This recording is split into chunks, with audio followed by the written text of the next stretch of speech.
नमस्कार दोस्तों, एक बार फिर से स्वागत है आप सभी का हमारे YouTube चैनल ओम भक्ति स्टोरी में। दोस्तों, आज हम आपको बताएंगे कन्या के जन्म के समय किस घर को चुनते हैं भगवान। गरुड़ पुराण के अनुसार तो दोस्तों बताते चलें, दोस्तों आज भी हम ऐसे समाज में जी रहे हैं जो आज भी पुरुष प्रधान है। आज भी जब लड़की का जन्म होता है तो अधिकतर घरों में मायूसी छा जाती है। और मित्रों, कुछ नहीं बल्कि हम मनुष्यों की अज्ञानता है। लड़की को पूंछ समझते हैं, परंतु जानकर आपको हैरानी होगी, लड़की का जन्म हर किसी के घर में नहीं होता, बल्कि उसी के घर में होता है जो भाग्यशाली होते हैं और अपने अपने पुण्य कर्म अर्जित किए होते हैं। और आज हम आपको यही बताने जा रहे हैं कि भगवान कैसे घरों को जन्म देने के लिए चुनते हैं और वह कौन से पुण्य कर्म हैं जिसकी वजह से कोई भी इंसान बेटी का माँ बाप बनता है। दोस्तों, एक बार भगवान श्री कृष्ण जी से अर्जुन पूछते हैं कि माधव किन कर्मों के कारण किसी के घर पुत्री धन की प्राप्त होती है, अर्थात कैसे घरों में बेटियों का जन्म होता है। तो श्री कृष्ण अर्जुन से कहते हैं, पार्थ किसी के घर बैठे भाग्य से होते हैं तो बेटियां सौभाग्य से, और जो भी स्त्री या पुरुष पूर्व जन्म के पुण्य कार्य अर्जित किए होते हैं उन्होंने ही एक बेटी के माता पिता का होने का सौभाग्य प्राप्त होता है। बेटियों को जन्म के लिए उन्हीं घर को चुना जाता है जो बेटियों का भार सहन कर सकें, क्योंकि तीनों लोकों में स्त्री अर्थात बेटियां ही ऐसी होती हैं जिसका भार हर कोई सहन नहीं कर सकता। वह बेटियां ही होती हैं जो इस सृष्टि को निरंतर चलायमान होने के लिए अपना सर्वस्व निछावर कर देती हैं। हे अर्जुन, पर जिस दिन सृष्टि पर बेटियों का जन्म लेना रुक जाएगा उस दिन सृष्टि भी है और धीरे धीरे इस सृष्टि का अंत हो जाएगा। मित्रों, भगवान श्री कृष्ण के इन बातों पर गौर किया जाए तो उनका कहना बिल्कुल सही है, क्योंकि बेटियां अगर नहीं होंगी तो किसी का भी वंश आगे नहीं बढ़ सकता। दोस्तों, आपने भी कई लोगों से कहते सुना होगा कि जिस घर में बेटी का जन्म होता है वह घर स्वर्ग के समान होता है, क्योंकि बेटा तो केवल एक कुल को रोशन करता है, बेटियां तो दो कुल को रोशन करती हैं। माता पिता के घर को बेटी के रूप में उत्तरदायित्व का निर्वहन करती हैं, तो ससुराल आकर एक बहू के रूप में सारे कर्तव्यों का पालन करती हैं। दोस्तों, आजकल आप तो सुनते ही हो, बेटियां बहु परिवार में किसी के मर जाने पर उसका वर्णन नहीं कर सकते, लेकिन यह बिल्कुल भी सही नहीं है। रामायण में बताया गया है कि प्रभु श्री राम के पिता राजा दशरथ की मृत्यु हो गई तो माता सीता अर्थात राजा दशरथ की बहू ने ही पिंडदान किया था, जिससे उन्हें जन्म मरण के चक्र से मुक्ति मिल गई थी। इतना ही नहीं, बल्कि हिंदू धर्म शास्त्रों में बताया गया है कि बेटियां भी अपने पिता का पिंडदान कर सकती हैं। वहीं अगर ससुराल पक्ष में अगर कोई पुरुष नहीं है तो इस स्थिति में बहू भी पिंडदान कर सकती है। इसलिए मित्रों, वह लोग बहुत किस्मत वाले होते हैं जिनके घर बेटियां जन्म लेती हैं। वहीं पर बहुत किस्मत वाले होते हैं जिनके घर एक से ज़्यादा बेटियां जन्म लेती हैं। शायद यही कारण है बेटियों को लक्ष्मी कहा गया है।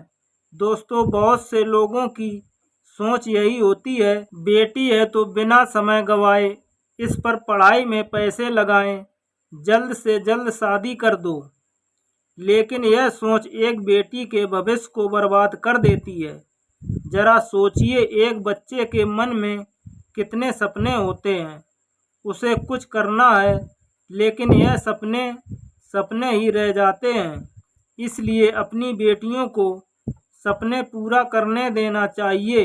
उन्हें अपने जीवन में हर वह खुशी दे दो जो उन्हें मिलनी चाहिए। एक बेटे से ज़्यादा एक बेटी हमेशा अपने माता पिता के लिए सोचती है। माता पिता को प्यार और अपनापन एक बेटी ही दिखाती है। बेटी के जन्म को एक जश्न की तरह मनाना चाहिए। माता पिता को बेटी को हमेशा एहसास दिलाना चाहिए कितने खास हैं बेटी है। क्या बेटी माता पिता के लिए बोझ होती है? मित्रों, बेटी कभी बोझ नहीं होती। वह सिर्फ अपनी और अपने परिवार की किस्मत बनाने के लिए जन्म लेती है। एक कथा के अनुसार दो मित्र लंबे समय के बाद एक दूसरे से मिले।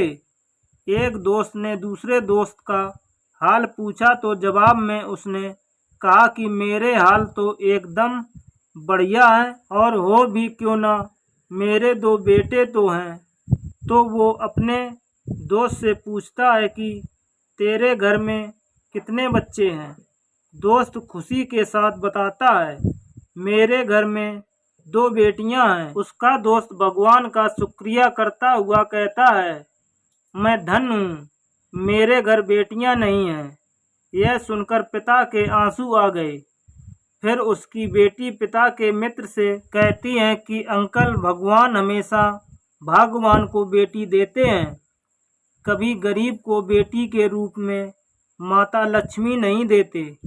भगवान उसी को पुत्री का सुख देते हैं जिनके अंदर उनको पालने की सामर्थ्य होती है, जो गरीब होकर भी अपनी बेटी को पाल सकता है।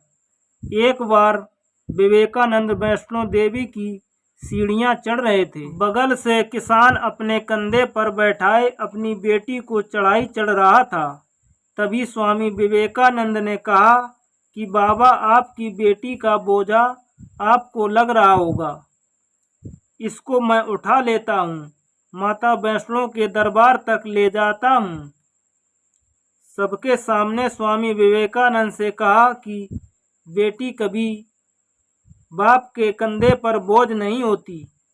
बेटियां अगर बाप के कंधे पर हों तो वह हर बोझ को बेटियां हल्का कर देती हैं। बेटियां कभी धन की भूखी नहीं होती और मान सम्मान की भूखी होती हैं। कौन सा कर्म करने से बेटी के रूप में जन्म लेते हैं?